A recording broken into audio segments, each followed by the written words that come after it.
سفر معراج کے بعد نبی پاک علیہ الصلوۃ والسلام گھر آئے تو گھر سے باہر جب آئے تو ایک کنیز کو دیکھا جو رو رہی تھی، بیچاری کمزور سی کنیز تھی اور اس کے ہاتھ میں ایک آٹے کا تھیلا تھا۔ نبی پاک نے فرمایا کیوں رو رہی ہو؟ کہتی حضور میں فلاں غیر مسلم کی کنیز ہوں، میرے مالک نے مجھے چکی میں آٹا پسوانے کے لیے بھیجا، میں بیمار ہوں، چل بھی نہیں پاتی ہوں، اب مجھے دیر ہو گئی ہے، مجھے ڈر ہے کہ اب میں یہ آٹا لے کر لیٹ پہنچوں گی نا تو مجھے بہت ڈانٹے گا، مجھے سزا دے گا۔ بیچاری چل بھی نہیں پا رہی تھی۔ اللہ کے حبیب، رب کے حبیب ابھی معراج سے آئے ہیں، اتنا بڑا شرف پا کر آئے ہیں، مگر نبی پاک نے فرمایا اچھا چلو میں تمہارے ساتھ چلتا ہوں، تمہارے مالک کے پاس تمہاری سفارش کر دوں۔ نبی پاک نے اس کنیز کا آٹے کا تھیلا اٹھا لیا، تھوڑی سی دیر رکتا ہوں، مجھے اور آپ کو کوئی بڑا مقام مل جائے تو اب غریب تو گئے نا، ان سے ملنے کی کیا ضرورت ہے؟ بھائی میرے تو تعلقات کدھر ہیں، میں تو فلاں پروگرام میں جاتا ہوں، مجھے تو ادھر بٹھایا جاتا ہے، میرا تعلق بڑے لوگوں سے، اب پرانے دوست غریب رشتہ دار ان کا کیا کرنا ہے؟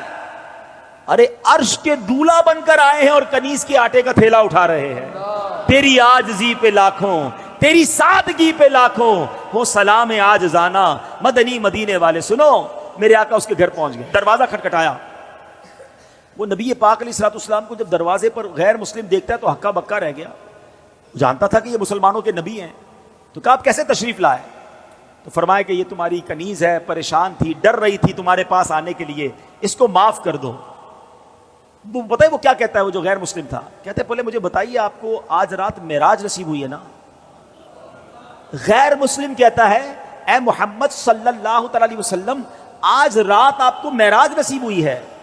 نبی پاک نے فرمایا ہاں ہے۔ سنو، وہ اندر گیا، واپس آیا، اس کے ہاتھ میں تورات شریف یا انجیل مقدس آسمانی کتاب تھی، اور وہ کہتا ہے یہ دیکھیے اس میں نبی آخر الزماں کی یہ نشانی لکھی ہوئی ہے کہ وہ نبی جو آخری نبی ہوں گے، جب ان کو جس رات معراج ہوگی اس رات کی صبح وہ ایک کنیز کے آٹے کا تھیلا اٹھا کر کسی غیر مسلم کے دروازے پر جائیں گے۔ حضور آپ میرے دروازے پر آئے ہیں، میں کلمہ پڑھ کر مسلمان ہوتا ہوں۔ سبحان اللہ، یہ اللہ اکبر۔